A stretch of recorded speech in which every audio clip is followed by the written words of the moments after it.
The periodic table. Every known element. The periodic table of elements is one of the most familiar symbols in science. You can find one hanging in virtually every chemistry laboratory and classroom in the world. In fact, some people predict that it will be the one document we have in common with any intelligent life form we encounter in this universe, because elements are universal. So what is this table? It's a list of all the known elements, pure substances that cannot be separated into simpler substances. Of those elements, 92 occur naturally on Earth.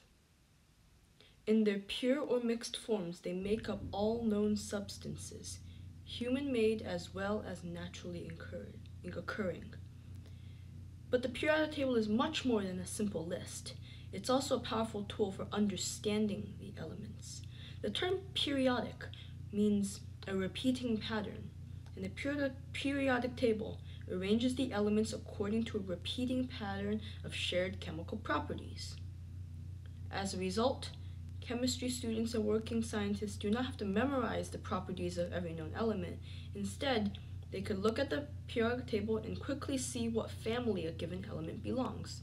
Knowing the general characteristics of these families, a chemist can predict the physical and chemical qualities of their individual members. To understand the periodic table as well as possible, it helps to trace its development back over the past 200 years.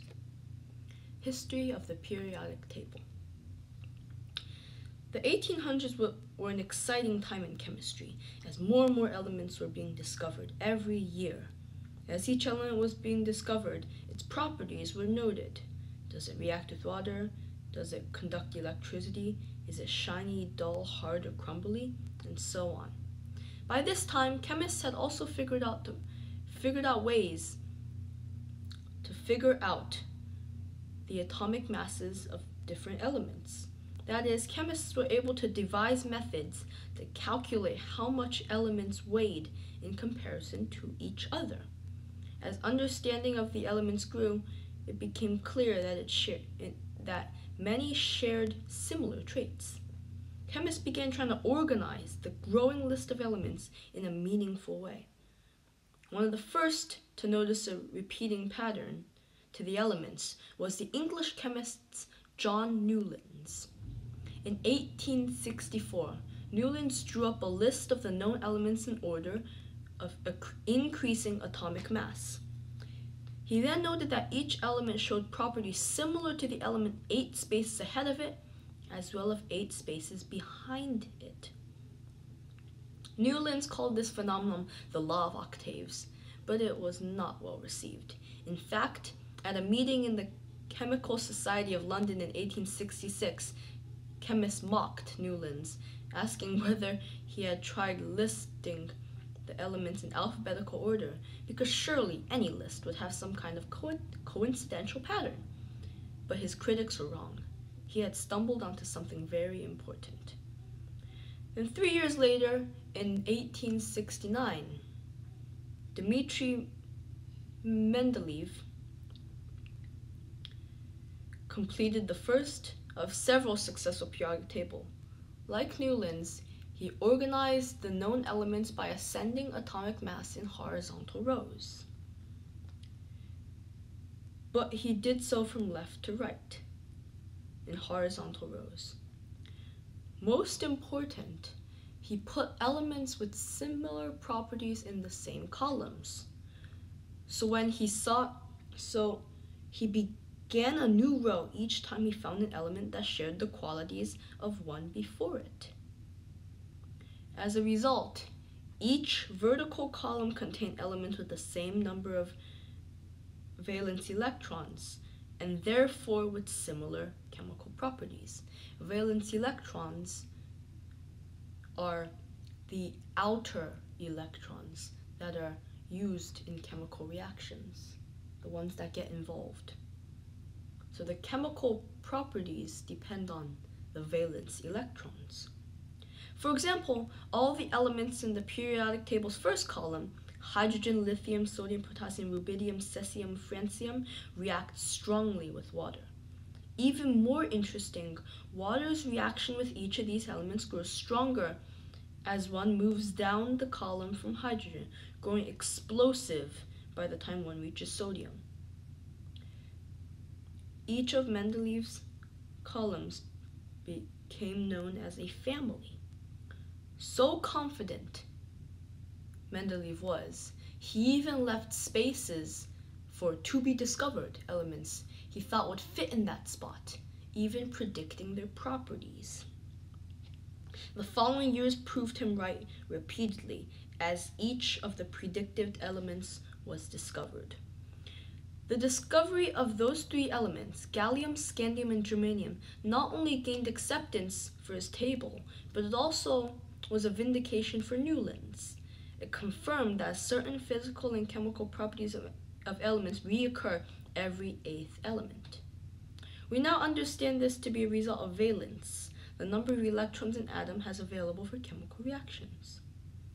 But the 19th century chemists had yet to discover the electron, for that matter, any subatomic particle. So they didn't really understand why the law of octaves worked. Other chemists published similar periodic tables, but they weren't as complete nor as accurate, and they never came into wide use. So Mendeleev's periodic table continued to expand with the discovery of more elements. By the mid-20th century, it had assumed the basic form we know today.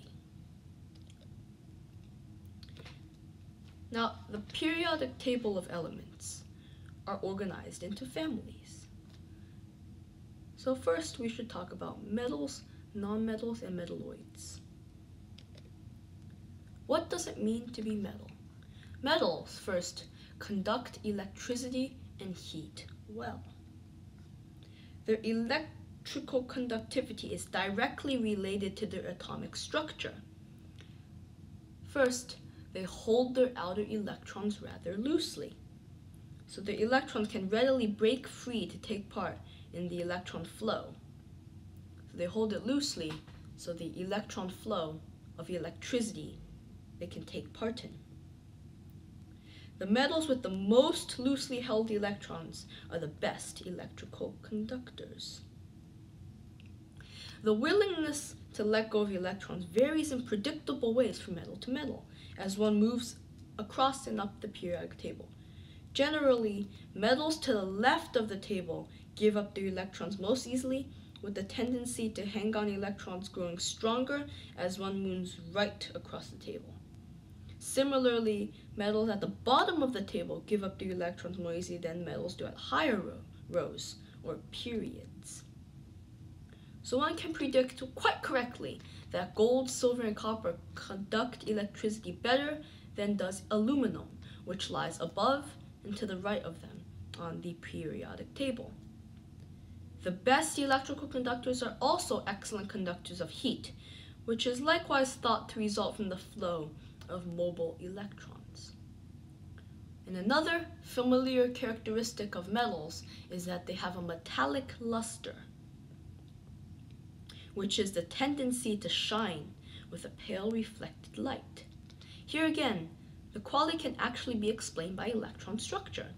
The relatively loose electrons of the metal elements do not readily absorb or capture radiant energy, that is light.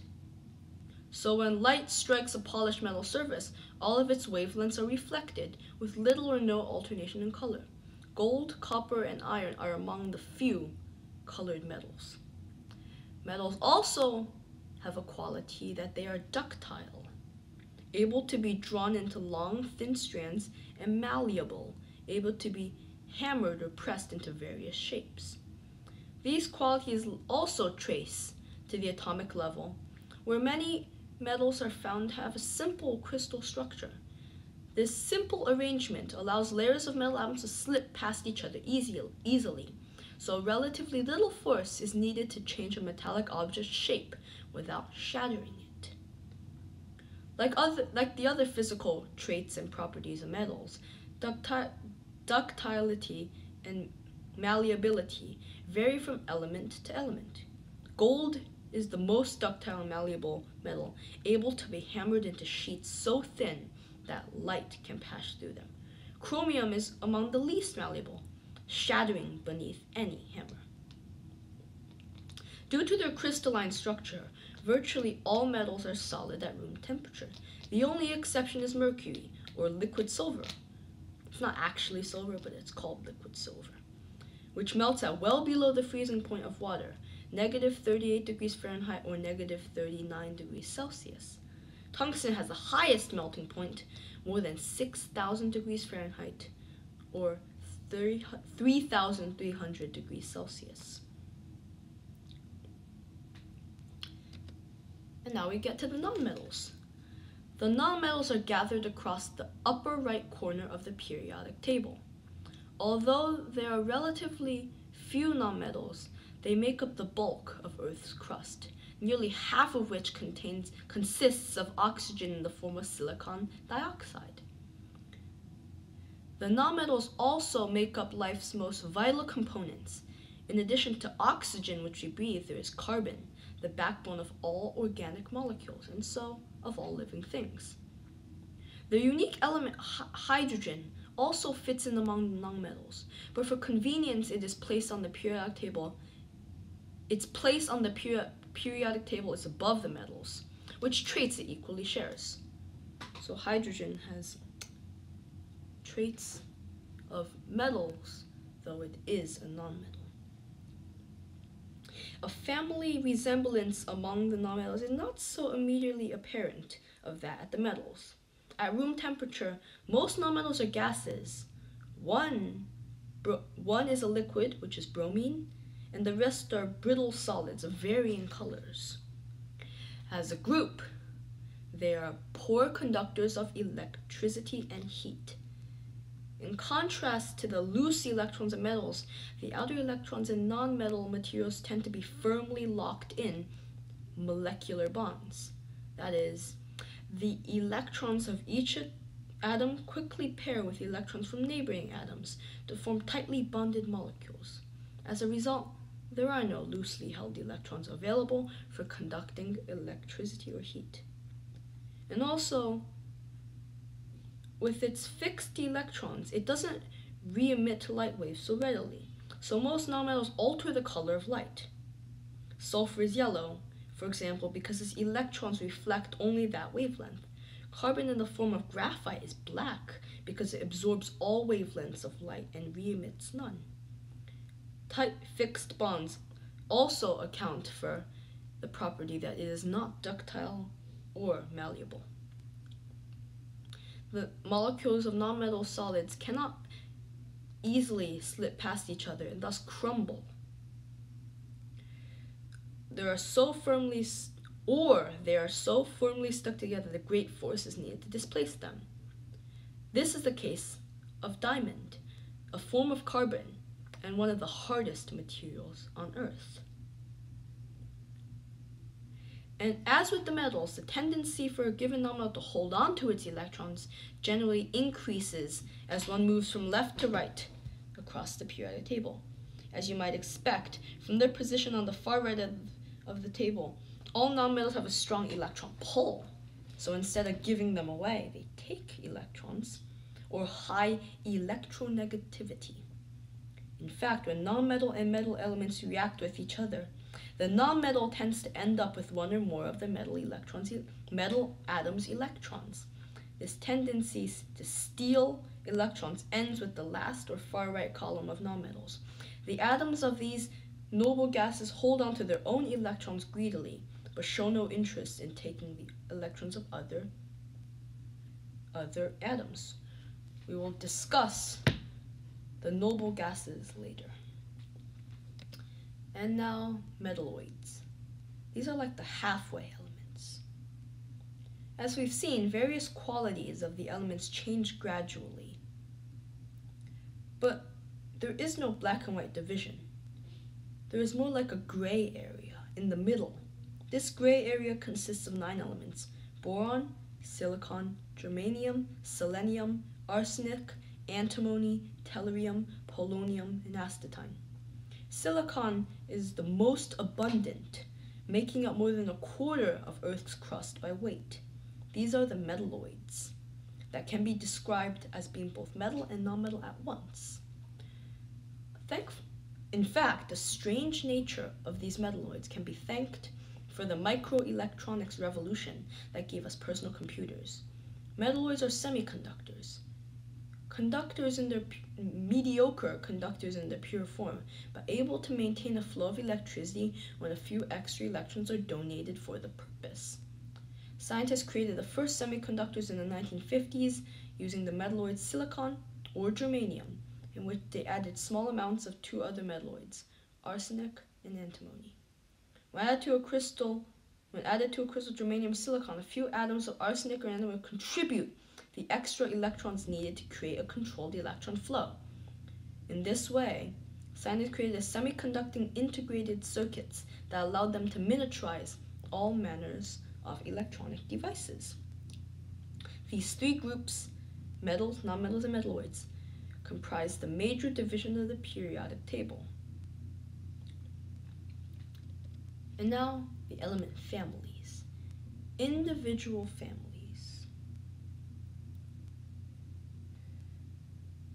To designate the columns or families of the periodic table, chemists worldwide have agreed to a simple numbering of the columns from left to right as 1 through 18.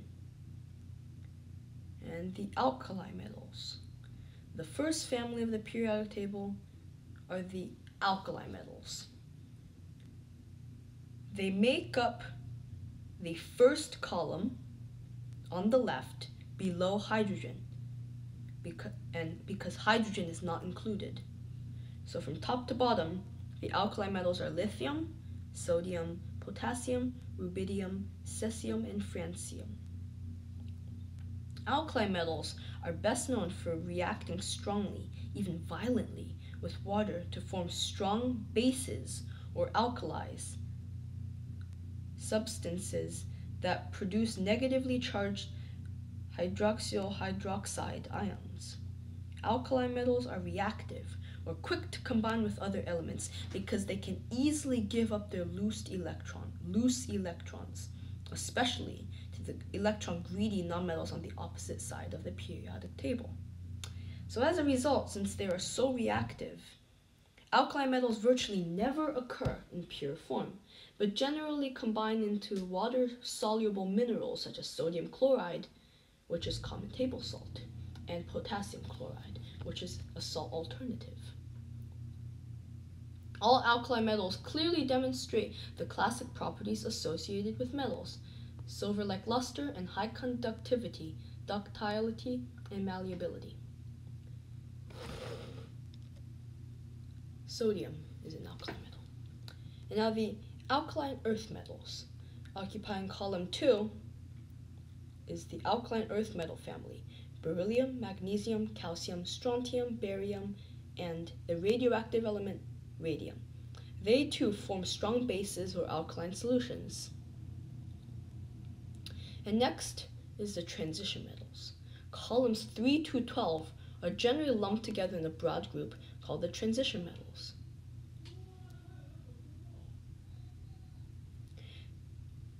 As their name implies, these elements demonstrate the gradual transition in qualities from the distinct families on the far left and far right of the periodic table. The elements in this middle ground share similar atomic properties and structures. Most have high melting points and densities. 4 transition metals that tend to stand apart are the noble metals: silver, platinum, gold, and copper. These 4 are considered precious metals and are the only ones to occur naturally in pure form. And now we have the boron family.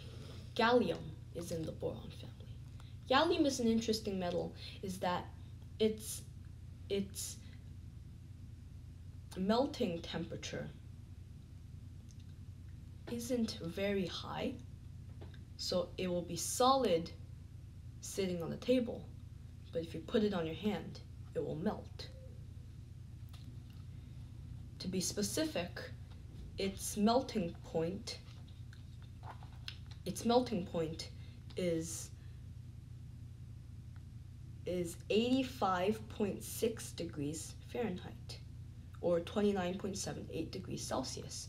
So on your hand, it will melt, like in the image shown. And now, okay, the boron family includes aluminum, gallium, indium, and thallium, topped by the black metalloid boron. Today, purified aluminum and its human-made alloys are widely used and valued for their lightweight and remarkable strength. And now for the carbon family. The 5 members of the carbon group, column 14 on the periodic table, consists of carbon, silicon, germanium, tin, and lead. Except for germanium, all are widespread and familiar elements. Carbon forms the chemical backbone of all living things.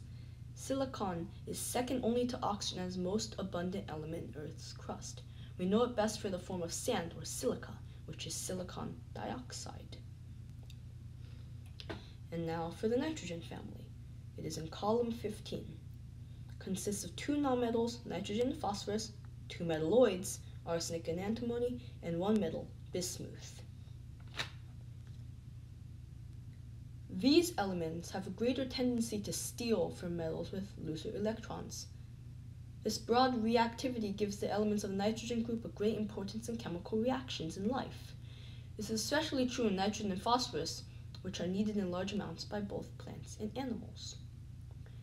And now the oxygen family.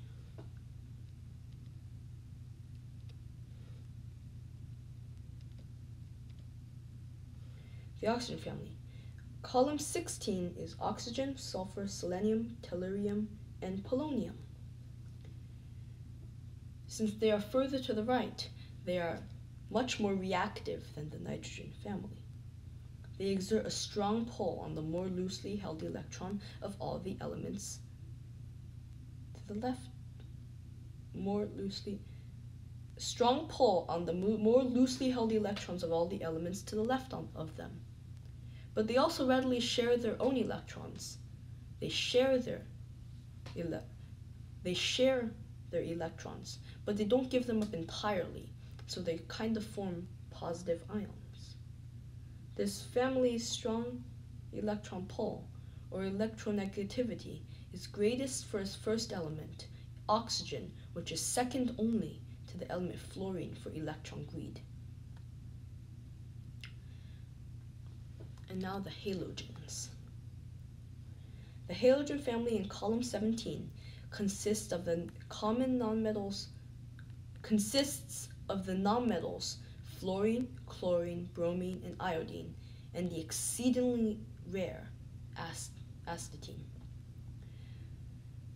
The most reactive family in the periodic table, halogens are quick to combine with all elements to the left of the periodic table, which is all the elements except for the highly inert noble gases to their right.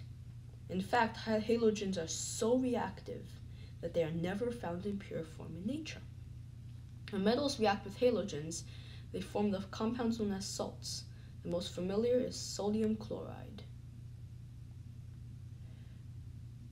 Over the past century, chemists have found ways to produce halogens in pure form. But even then, they always exist in atomic pairs, F2, Cl2, Br2, etc. F, it's fluorine, so 2 fluorine atoms, creating a fluorine pair. And now the noble gases. The picture shown is neon, but neon isn't actually yellow. It only turns orange if you put an electrical charge through it, which will turn it orange. The noble gases at the far right stands a column of 6 elements, whose family distinction centers on the characters they lack. They have no color, they have no smell and taste, they cannot even be detected without special equipment. Most importantly, they do not combine with other elements except under extraordinary conditions. They are the noble gases: helium, neon, argon, krypton, xenon, and radon. For centuries, the lack of chemical activity and the hidden nature of these 6 elements kept their existence unknown. In 1894, British chemists discovered the first noble gas argon by studying the spectral lights, or light characteristics by an unknown sample of gas. The discovery of the other 5 noble gases quickly followed.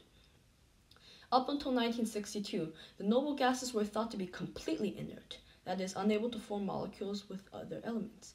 In fact, the heavier elements of this family can be goaded into forming new compounds such as